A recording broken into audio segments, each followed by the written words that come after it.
সকাল ৭টা বাজতে চলেছে। শীতের দিনের বেলা, সবেমাত্র সূর্যের আলো দেখা যাচ্ছে। আমি বাড়ির বারান্দায় বসে নিজের দিদির অপেক্ষা করছি, যে সারা রাত বাড়িতে ফেরেনি। না জানি সারা রাত কোথায় ছিল। আমি খুব অস্বস্তিতে ছিলাম। ব্যাপারটা এমন ছিল না যে এই প্রথম ও রাতের বেলা বাড়ির বাইরে ছিল, কিন্তু আমার বন্ধু আজকে আমাকে এমন একটা কথা বলেছে যে আমি প্রয়োজনের চেয়ে বেশি টেনশন করতে বাধ্য হয়েছিলাম। আমার দিদির নাম সোনালি। ও খুবই সুন্দরী এবং ট্যালেন্টেড। আমার থেকে বেশি পড়াশোনা জানতো। সমস্ত কাজ যত্ন সহকারে সুন্দরভাবে করত।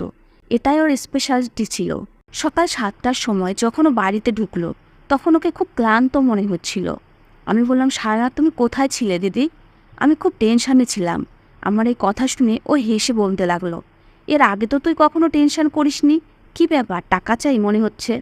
আমি বললাম, টাকার কথা না, তুমি কেন সারা রাত বাড়ির বাইরে থাকো? তুমি জানো তো আজকাল যুগ কেমন। সবেমাত্র আমি এই কথাটা বলেছিলাম, তখন আমি ওর কাপড়ের সাদা সাদা কিছু লেগে থাকতে দেখলাম, যেটা একদম ওর কাপড়ের উপরে লেপ্টে ছিল। এটা দেখে আমার মুখের কথা মুখেই থেকে গেল। জিতি বলতে লাগলো, আজকে তুই আমার চিন্তা করছিস দেখে আমার খুব ভালো লাগছে, কিন্তু কথা অর্ধেক ছেড়ে দিলি কেন? বল, কি বলছিলি? আমি বারবার সেই দাগের দিকেই দেখছিলাম, যেটা আমার দিদির কাপড়ে লেগেছিল। আমি বললাম, তুমি কোথা থেকে এলে? তখন ও আমার কথা এড়িয়ে বলতে লাগলো, ছোটকে বলে দেবো তোর জন্য নাস্তা বানিয়ে দেবে। আমি ওকে জিজ্ঞেস করতে চাইতাম যে তোমার কাপড়ের উপরে কি লেগে আছে, আর তুমি এত সেজে গুজে কোথায় যাও, কিন্তু আমি জিজ্ঞেস করতে পারলাম না। আর দিদি নিজের ঘরে চলে গেল। আমাদের পুরো সংসার ওই চালাতে, কেননা বাবা মা এই দুনিয়াতে নেই। আমি এখনো পড়াশুনো করতাম, আর আমার এক ছোট বোন ছিল বাড়িতে। আমাদের সংসারের সমস্ত খরচ দিদিই চালাতো। আমি এখনই চাকরি পাবো না, কেননা এখন আমার কলেজ কমপ্লিট হয়নি। একই অবস্থা আমার ছোট বোনেরও ছিল। দিদি আমাদের দুজনের মা বাবা হয়ে আমাদের লালন পালন করছিল। পাড়ায় আমার অনেক বন্ধু ছিল। আমার যে বয়স ছিল, আমি বন্ধুদের সাথে থাকতে পছন্দ করতাম। আর আমার বন্ধুরাও সবাই পাড়ায়ই ছিল। তাদের সাথে আমার সমস্ত কথাই হতো। বন্ধুরা এমন এমন কথা বলে দিত, যেটা শুনে খুবই অদ্ভুত লাগতো। একদিন আমার এক বন্ধুর সাথে আমার এক কথা নিয়ে ঝগড়া হয়ে গেছিল। আমরা দুজনে খুব সিরিয়াস ছিলাম। পরে আমরা দুজনে আবার নিজেদের মধ্যে মিটামিট করে নিয়েছিলাম। কিন্তু আমার এরকম মনে হতো যে সেই কথাটা ওর মনে পুষে রেখেছিল, আমার বিরুদ্ধে কিছু একটা পাওয়ার অপেক্ষায় ছিল। আরও সেই সুযোগটা পেয়েও গেল।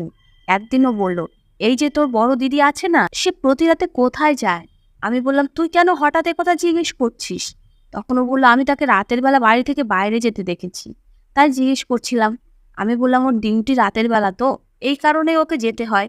সে বলে, এটা কেমন কাজ যেখানে নাইট ডিউটিতে এত সেজেগুজে যেতে হয়? আর তুই নিজের যুবতী দিদিকে দিয়ে নাইট ডিউটি করাস কেন? আমি বললাম, আমি নাইট ডিউটি করাই না, ও যেখানে কাজ করে সেখানে এরকমই শিফট থাকে।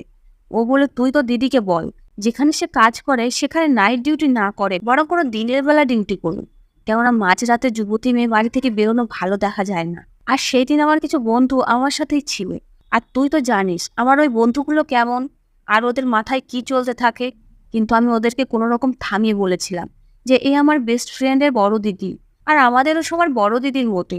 আমার বন্ধু আমাকে যে কথাটা বলল, সেটা শুনে আমার খুব খারাপ লাগলো। আমার মনে হচ্ছিল যে ও জেনে শুনে আমাকে এসব কথা বলছে, আর সেটাও সমস্ত বন্ধুদের সামনে। আমার বাকি বন্ধুরা তো কিছুই বলেনি, কিন্তু আমার ওই কথাটা খুব খারাপ লেগেছিল যে তোর বোন মাঝরাতে সেজেগুজে কোথায় যায়। যদিও আমার ওর একটা কথা ভালো লেগেছিল, যে তোর বোন সেখানে কাজ করো, সেখানে ওকে বল দিনের ডিউটি নিতে। একদিন আমি খাবার খেতে বসেছিলাম, আর দিদি খাবার বেড়ে দিচ্ছিল। দিদি নিজেই খাবার বানিয়েছিল। যতক্ষণ অব্দি আমরা দুজন না খেতাম, ও খেত না। আরও আজকে আমার পছন্দের মাংস রান্না করেছিল। কিন্তু তারপরও আমার মাথায় যে কথাটা আমার বন্ধু ঢুকিয়ে দিয়েছিল, তাতে আমি ভুলে গেছিলাম যে দিদি বেচারি নাইট ডিউটি করে এসেছে, সমস্ত ঘর পরিষ্কার করছে, খাবার বানিয়েছে, সেটাও আমার পছন্দের। তারপরও আমি ওকে বলে দিলাম, তুমি যে জায়গাতে কাজ করো সেখানে এরকম কোনো কাজ নেই যেটা দিনে করা যায়।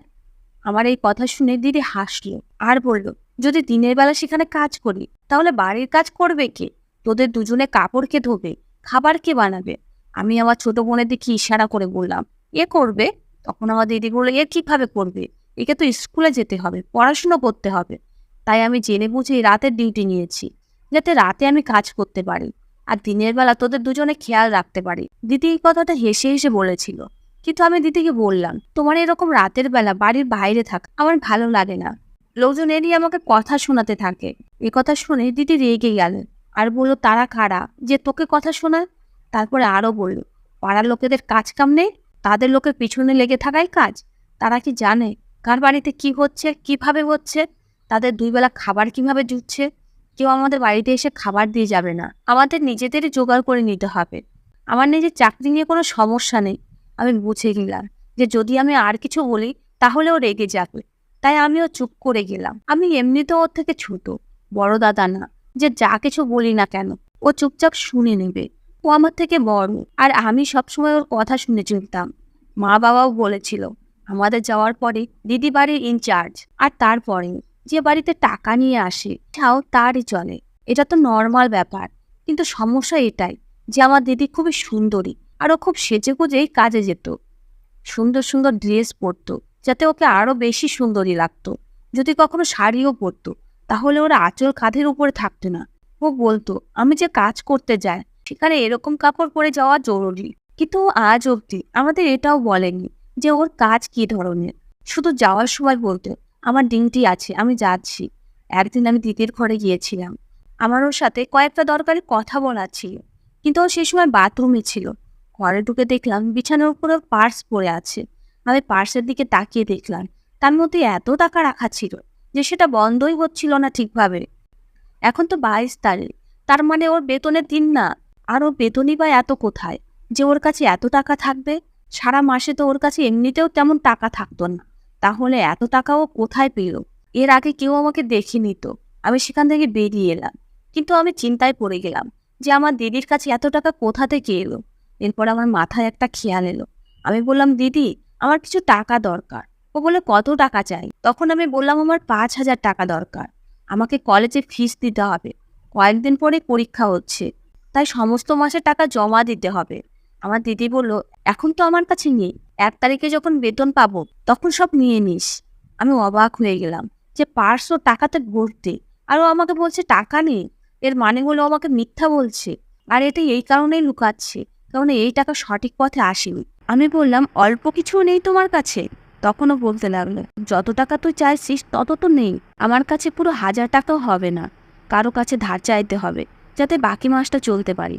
কিন্তু তুই চিন্তা করিস না, 1 তারিখে এলে বেতন পেয়ে আমি তোকে টাকা দিয়ে দেব। যদি তোর কোনো বন্ধু থাকে তাহলে তুই তার কাছ থেকে ধার নিয়ে নিজের কাজ চালিয়ে নে। আমিও বলে দিলাম, ঠিক আছে, কেননা এটা আমার কাছে তেমন কোনো ব্যাপার ছিল না।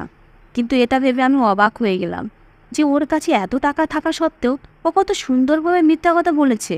পরের দিন আমি আবারও ওর অবর্তমানে ওর ঘরে ঢুকে পার্সের দিকে নজর দিলাম, কিন্তু এটা দেখে আমি অবাক হয়ে গেলাম যে এখন ওর পার্স খালি। মনে হচ্ছে ও সেই টাকা অন্য কোথাও সরিয়ে রেখেছে। আমার বাবা সব সময় বলতো যে যে জিনিস আর যে কথা লুকাতে হয় সেটা কখনই সঠিক পথে হতে পারে না, কারণ সবসময় খারাপ জিনিসই লুকাতে হয়, ভালো জিনিস লুকানোর দরকারই হয় না। যেহেতু দিদি এই জিনিসটা লুকাচ্ছে, ও কোনো না কোনো খারাপ কাজ অবশ্যই করছে। একদিন আমার বন্ধুর একজনের সাথে ঝগড়া হয়ে গেছিল। সেটা শুনে আমি আমার বন্ধুকে বললাম, আরে আমি আছি তো, আমি সব কিছু মিটিয়ে দেব, তুই টেনশন করিস না। আমার বন্ধু বলল, তুই নিজের বাড়ির মামলা সেট করতে পারিস না, আমার আর কি করবি? পুরো এরিয়া তো দিদির বিরুদ্ধে কথা বলতে থাকে যে ও রাতের বেলা বাড়ি থেকে কোথায় যায়। তুই আমাদের বন্ধু, তাই সে আমার দিদির মতো। কিন্তু তুই ভাব, যে মেয়ে রাতের বেলা সেচেগুজে বাড়ি থেকে বের হয় আর সারা রাত বাড়ির বাইরে কাটায়, তার ব্যাপারে মানুষজন কীরকম কথা বলে। আমি বললাম, হ্যাঁ তোর কথা তো ঠিক আছে, কিন্তু আমার নিজের দিদির উপর পূর্ণ ভরসা আছে। ও বললো, এরকম মেয়েদের উপর ভরসা যে পুরুষরা করে তারা পাগল হয়। তোর কি কখনো এরকম মনে হয়নি যে তোর বাড়িতে কোনো অদ্ভুত জিনিস হচ্ছে? এখন আমি ওকে কিভাবে বলতাম যে ওই টাকার ব্যাপারটা আমার অদ্ভুত লেগেছিল। দিদির কাছে এত টাকা ছিল কিন্তু ও তারপরে আমাকে টাকা দিচ্ছিল না, আর সেই টাকাই বা এসেছিল কোথা থেকে? সেটা তো আলাদা প্রশ্ন। আমার বন্ধুরা এখন বারবার এই কথা বলতো, তারা আমাকে নিচু দেখানোর জন্য যে কোনো সুযোগে আমার দিদির কথা উঠিয়ে দিত। পাড়ার প্রতিবেশীরা নিজেদের মধ্যে কথা বলতে শুরু করেছিল। আমি একবার পাড়ার দোকানে বাজার নিতে গিয়েছিলাম, সেখানে দুজন আন্টি দাঁড়িয়ে এই কথা বলছিল যে কালকে যদি কিছু হয়ে যায় তাহলে আমাদের এই পাড়ার বদনাম হয়ে যাবে, একটা পচা মাছ সমস্ত পুকুরকে নষ্ট করে দেয়। তারা আমার দিদির ব্যাপারেই কথা বলছে। শুনে আমার রাগ হয়ে গেল। আমি কিছু একটা বলতে গেলে তারা আমাকে বলল, তুই যদি এতই বাহাদুরি হোস তাহলে নিজের দিদিকে থামাসনি কেন? কখনো কি জিজ্ঞেস করেছিস যে ও কোথায় যায়? আমরাও তো জানতে চাই যে ও কি এমন কাজ করে যেটা শুধু রাতের বেলাতেই হয়। আমি খুব টেনশনে থাকতে লাগলাম। যদি দিদির সাথে কথা বলতে চাই তাহলে ও আমাকে বকে দেবে, কেননা ও আমার থেকে বড়। একদিন দিদি ফোনে কারোর সাথে কথা বলছিল, ও বলছিল হ্যাঁ আমি জানি, ওরা আমাকে ছাড়া দিন পার হয় না, যতক্ষণ অব্দি ও আমাকে না দেখবে ততক্ষণ অব্দি শান্তি পাবে না, আর আমারও ওকে ছাড়া ভালো লাগে না। আমি অবাক হয়ে গেলাম যে আমার দিদি কার সাথে কথা বলছে, যার আমার দিদিকে ছাড়া ভালো লাগে না, আর আমার দিদিরও তাকে ছাড়া ভালো লাগে না। এটা নিশ্চয়ই কোনো পুরুষের কথা হচ্ছিল। আমার রাগ এসে গেছিল, তাই আমি ওর কথার মধ্যেই বলে দিলাম যে দিদি তোমার রান্না হয়েছে, আমার খুব খিদে পেয়েছে। দিদি বলে এই তো যাচ্ছি রান্না করতে। আমার মন বলছে যে দিদি বুঝে গেছে, আমি ওকে ফোনে কথা বলতে শুনে নিয়েছি, তাই হয়তো এখনো মিথ্যা বলবে যে না আমি কারোর সাথে কথা বলছিলাম না। কিন্তু ও কথা বলা বন্ধ না করেই রান্নাঘরে চলে গেল, আর খাবার বানাতে বানাতে আবার ফোনে কথা বলতে লাগলো। ওর এই ব্যাপারটা নিয়ে কোনো সমস্যাই হলো না যে আমি ওর কথা শুনতে পাচ্ছি। এর মানে হলো এখন দিদি নির্লজ্জও হয়ে গেছে। ওর কোনো অসুবিধাই হচ্ছিল না যে কেউ ওর কথা শুনছে। যা কিছু হচ্ছিল ঠিক হচ্ছিল না। আমি ভেবে নিলাম যে আমাকে একদিন দিদির পিছন নিয়ে জানতে হবে যে কোথায় যায়, কি করে। কেননা এমনিতে তো ও আমাকে বলতে চাইতো না যে ও কোথায় কাজ করে। আমি আমার ছোট বোনের ঘরে এসে দেখলাম সেখানে অনেক নতুন কাপড় পরে আছে। আমি বললাম তোর জন্য দিদি শপিং করে নিয়ে এসেছে? আমার জন্য তো দিদি শপিং করা ছেড়েই দিয়েছে। ও বলল আমার জন্য শপিং করা ছেড়ে দিয়েছে, এগুলো সব নিজের জন্য নিয়ে এসেছে। আমি বললাম তোর জন্য নিশ্চয়ই কিছু নিয়ে এসেছে। ও বলল না আমার জন্য কিছুই না, নিজের জন্যই নিয়ে এসেছে। ড্রেসগুলো খুবই সুন্দর। যখন আমি সেগুলো দেখলাম তখন আমার খুব অদ্ভুত লাগলো, কেননা এগুলো না তো সালোয়ার স্যুট আর না তো শাড়ি, এগুলো সব মডার্ন ড্রেস। আমি বোনকে বললাম কিন্তু দিদি তো এরকম ড্রেস পরে না, এসব ড্রেস দিয়েও কী করবে? তখন আমার ছোট বোন বলতে লাগলো দিদি বলেছে যে ও যেখানে কাজ করতে যায় সেখানে এরকমই কাপড় পরতে হবে, সেজে গুজে যেতে হবে। এ কথা শুনে আমি নিজের মাথায় হাত দিয়ে বসে পড়লাম। আমি ভিতরে ভিতরে রাগে জ্বলছিলাম। এখন আমাকে জানতে হবে যে ও কোথায় যায়, কি করে। আমার সমস্ত বন্ধু বান্ধবের সাথে আমার ছাড়াছাড়ি হয়ে গেছে। তারা আমাকে নির্লজ্জ বেহায়া বলতো। তারা বলতো এর লজ্জা শরম বলতে কিছুই নেই, এর দিদি নির্লজ্জের মতো না জানি কি করে বেড়াচ্ছে। তবুও এ নিজের দিদিকে থামাতে পারছে না, আর আমাদের সামনে এসে বড় বড় কথা বলে। এমনকি কলেজেও এই কথা ছড়িয়ে পড়েছিল, আর প্রতিবেশীদের মুখ তো এমনিতেও খোলাই ছিল। আমার দিদি একদিন আমাকে বলতে লাগলো কি হয়েছে তোর? আমি বললাম কিছুই না। দিদি বলতে লাগলো আমাকে বল কি সমস্যা তোর?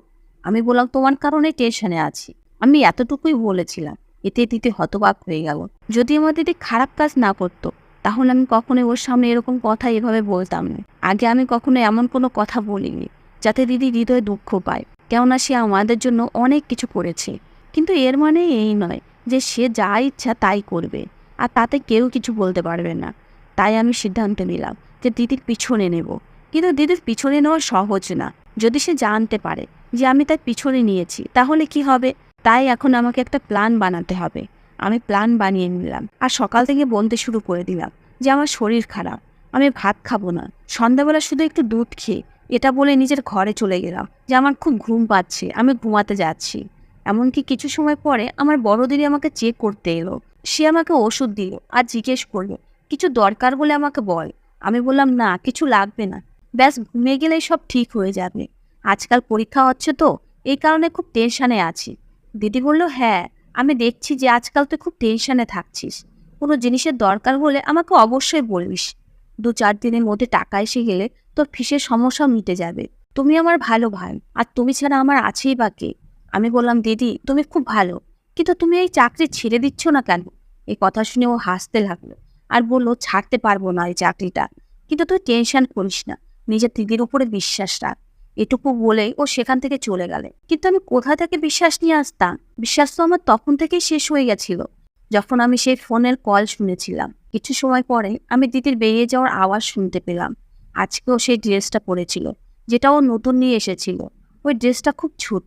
এর আগে দিদিকে এরকম ড্রেস কখনোই পরতে দেখিনি।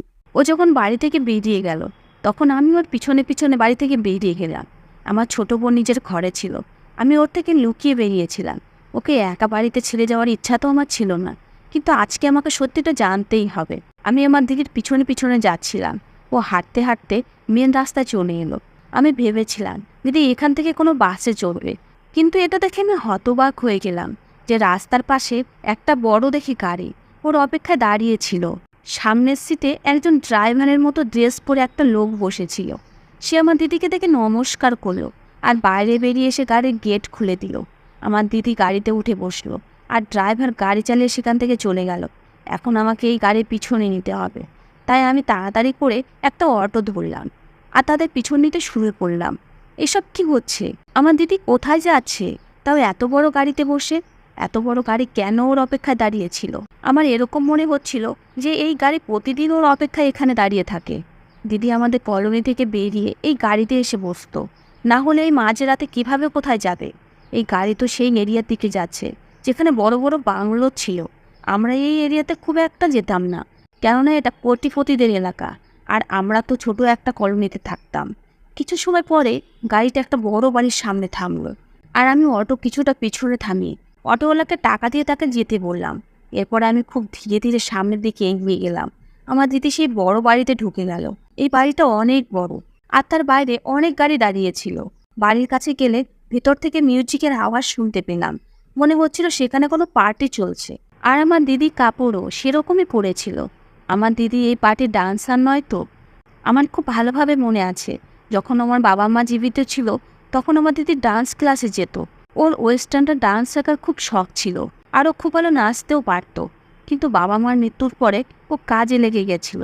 এখানে ও নিজের ডান্স দেখিয়ে টাকা ইনকাম করে না তো? যদি সত্যি এরকম হয় তাহলে সেটা কত খারাপ। সত্যি কি আমার দিদি একজন নাচতে বানি হয়ে গেছে, যাকে ইংলিশে ডান্সার বলে? এসব ভেবে আমার মাথায় এখনই ব্যথা হতে শুরু করে দিয়েছে। এখন আমি এই বাড়ির ভিতরে যাব কিভাবে? আমাকে লুকিয়ে ভিতরে যেতে হবে। আমি বাড়ির পিছন দিকে গেলাম, যে হয়তো পিছন দিয়ে কোনো রাস্তা আছে। পিছন দিকে একটা রাস্তা ছিল। আমি প্রাচীর টপকে ভিতরে চলে এলাম। ভিতরে এসে আমি দিদিকে খুঁজতে লাগলাম যে ও কোথায় আছে। এই বাড়িটা অনেক বড়, আর বাড়িতে সত্যি পার্টি হচ্ছিল, খাবার রান্না হচ্ছিল, বিভিন্ন রকমের লোক বসেছিল যাদের অনেক ধনী বলে মনে হচ্ছিল। আমি আশেপাশে ওকে খুঁজতে লাগলাম, আর এটা ভেবে আমি আতঙ্কে ছিলাম যে কেউ যদি আমাকে থামিয়ে জিজ্ঞেস করে, আপনি কোথা থেকে এসেছেন, কার কাছে এসেছেন, তাহলে আমি কি জবাব দিতাম? কিছু সময় পরে কেউ একজন বলল, সোনালি কোথায়? সোনালিকে ডাকো, এটা তো আমার দিদির নাম। আর এখানে লোকজন ওকে খুঁজছে। এরকম ব্যাপার নয় তো যে কিছু সময় পরে পার্টি শুরু হবে, তাই তারা নাচার জন্য দিদিকে খুঁজছিল? আমি সেই লোকটার পিছনে পিছনে যেতে শুরু করলাম।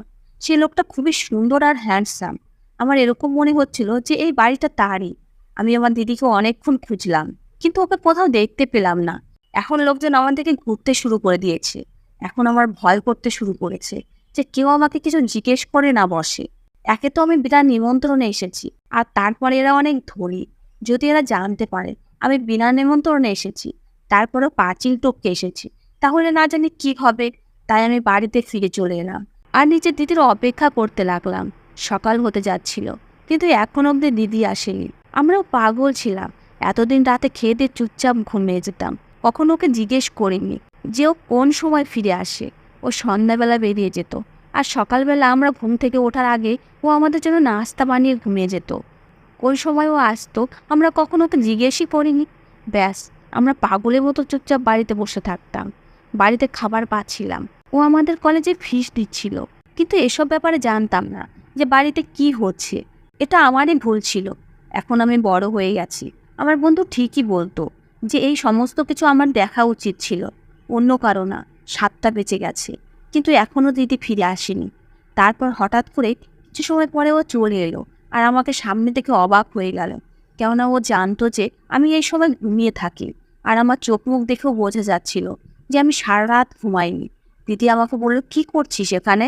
আমি কিছু বলতে যাচ্ছিলাম, তখনই আমার নজর ওর ড্রেসের উপরে পড়ল, যার উপরে সাদা সাদা চিটচিটে কিছু লেগেছিল। আমি বললাম, এগুলো কি দিদি? আর তুমি কোথায় গেছিলে? তুমি ওই পার্টির ভিতরে কি করছিলে?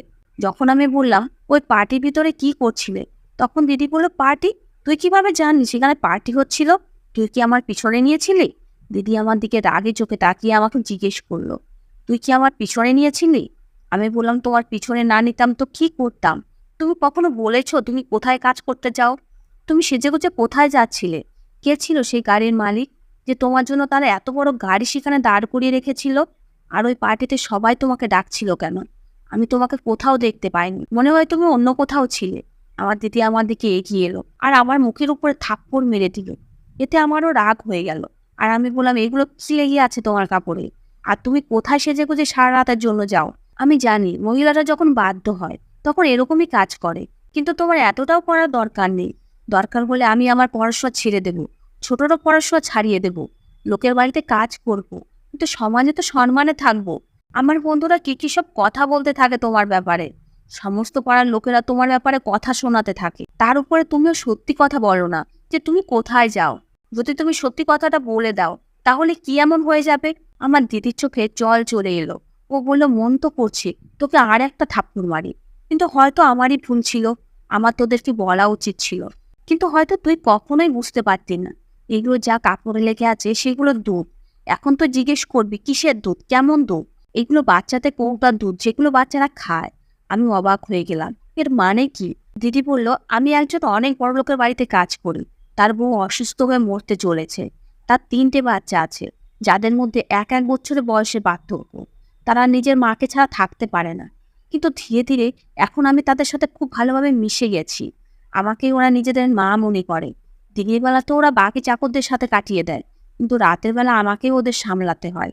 সেই লোকটার নাম পবন রয়। সেই আমাকে নিয়ে যাওয়ার জন্য গাড়ি পাঠিয়ে দেয়, যাতে আমি আরামে যেতে পারি। সেই গাড়িটা আমাকে আবার সকালে ছেড়েও দিয়ে যায়। আমি কলোনি থেকে অনেক দূরে নেমে পড়ি, যাতে কলোনির লোকেরা উল্টোপাল্টা কথা বলতে না পারে। বাচ্চাদের দেখাশোনার কাজ করি আমি। আমি বুঝতে পেরে গেছিলাম যে সেই দিন তুই আমাকে ফোনে কথা বলতে শুনে নিয়েছিলি। সেদিন একটা বাচ্চার সাথে আমার কথা হচ্ছিল, যে আমাকে ছাড়া থাকতেই পারতো না। ও আমাকে খুব ভালোবাসতো, আমাকে মা বলতে শুরু করে দিয়েছিল। আমি জানি এই চাকরিটা খুবই অদ্ভুত, আর লোকেরা আমার বিরুদ্ধে নানা ধরনের কথা বলতে থাকে, কিন্তু আমি এই কাজটা ছাড়তে পারতাম না। কেননা এটা শুধুমাত্র টাকার ব্যাপার ছিল না। ওই বাচ্চারা আমাকে ছাড়া ঘুমাতে পারে না, এই কারণে আমাকে রাতের বেলা সেখানে যেতে হতো। পবন রয়ের অনেক টাকা আছে, কিন্তু তারপরও তার বউকে বাঁচাতে পারবে না, কেননা অনেক দেরিতে ওষুধ ধরা পড়েছে। তার কাছে মাত্র 1 মাস আছে। এটা বলে আমার দিদি কাঁদতে লাগলো। আমার ছোট বোনও ঘর থেকে বাইরে বেরিয়ে এসেছিল। ও সবকিছু শুনে আমাকে বলতে লাগলো, তুই কিভাবে সন্দেহ করলি দিদির উপরে? তোর এরকম করাটা একদমই উচিত হয়নি। আমি নিজের মাথা নিচু করে নিলাম, আর নিজের দিদির কাছে এসে ওর পায়ের কাছে বসে বললাম, আমাকে ক্ষমা করে দাও দিদি। আমার বন্ধু আমার মাথা খারাপ করে দিয়েছিল। দিদি বলতে লাগলো, হ্যাঁ, আমি তোদেরকে বলিওনি। ভালো জামা কাপড় পরে এই কারণে যেতাম, যাতে সেই বাচ্চারা আমার সাথে কমফোর্টেবল থাকতে পারে। নোংরা কাপড় পরে যেতে পারতাম না, কারণ বড় লোকের বাচ্চা ছিল। সেই দিন ওই কারণে সেজে গুজে গেছিলাম, কেননা সে বাড়িতে পার্টিও ছিল। বড় লোকের বাড়িতে কাজ করি তো, তাই পরিষ্কার পরিচ্ছন্ন হয়ে যেতে হয়, না হলে তারা কথা শোনাবে। নিজের ছেলে মেয়ের হাত তারা তোমার হাতে কেন দেবে, যখন তোমার হাতে নোংরা থাকবে? এই কারণে এই সব কিছু করতে হতো। কিন্তু আমি জানতাম না যে তুই আমার ব্যাপারে এরকম চিন্তা ভাবনা করছিস। আর যারা আমার ব্যাপারে কথা বলে, আমি নিজের দোষের প্রমাণ দিতে তো তাদেরকে পুরো গল্পটা শোনাতে পারি না। কিন্তু আমি জানতাম না যে আমার নিজের ভাই বোনকেও আমাকে সাফাই দিতে হবে। যাদেরকে সাফাই দিতে হয় তারা কখনো নিজের হয় না। এসব বলতে বলতে আমার দিদির চোখে জল চলে এসেছিল, আর ও নিজের ঘরে চলে গেল। দিদি ভিতর থেকে দরজা বন্ধ করে দিয়েছিল, আর ভিতর থেকে কান্নার আওয়াজ আসছিল।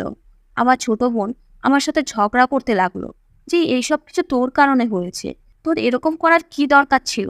আমি বললাম, আমি কি জানতাম এরকম হবে? সকালে আমি দিদির কাছে ক্ষমা চেয়েছিলাম, আর হয়তো ও আমাকে ক্ষমাও করে দিয়েছিল। কয়েকদিন পরেই পবনের স্ত্রী দুনিয়া থেকে চলে গেল, আর সে আমার দিদিকে বিয়ে করে নিল। কেননা বাচ্চারা আমার দিদিকে ছাড়া থাকতে পারতো না। এখন আমাদের পুরো জীবন বদলে গিয়েছে, আর সেই বাচ্চারা এখন আমাকে মামা আর আমার ছোট বোনকে মাসি বলতে শুরু করেছিল। আমরা ওদের বাড়িতে থাকতে শুরু করেছি। এখন আমাদের অবস্থা বদলে গেছে। আমার দিদি চাইতো না যে পবন রয়ের ব্যাপারে বেশি লোক জানুক, কেননা ওকে অনেক কিছু সহ্য করতে হয়েছে, লোকেদের কথা সহ্য করতে হয়েছে। এমনকি ওর নিজের ভাইও ওর বিরুদ্ধে গিয়েছিল, তারপরও ভগবান ওর উপরে কৃপা করেছিল। আর আজকেও এত বড় লোকের বউ হয়ে পুরো বাড়ির মালকিন হয়ে গেছে। আমাদের জীবনও বদলে গেছে। এখন আমরা ভালো কলেজে পড়ি, আর আমাদের কোনো জিনিসেরই কোনো অভাব নেই। পবন জিজু খুব ভালো মানুষ। সে আমার দিদিকে খুব ভালোবাসতো, এই কারণে আমাদেরও খুব খেয়াল রাখতো। শেষে আমি শুধু এটাই বলতে চাই যে কখনো কখনো আমরা চোখে যা দেখি সেটা ভুলও হতে পারে। এই কারণে অন্য লোকেদের কথা ধরা উচিত না। ধন্যবাদ বন্ধুরা।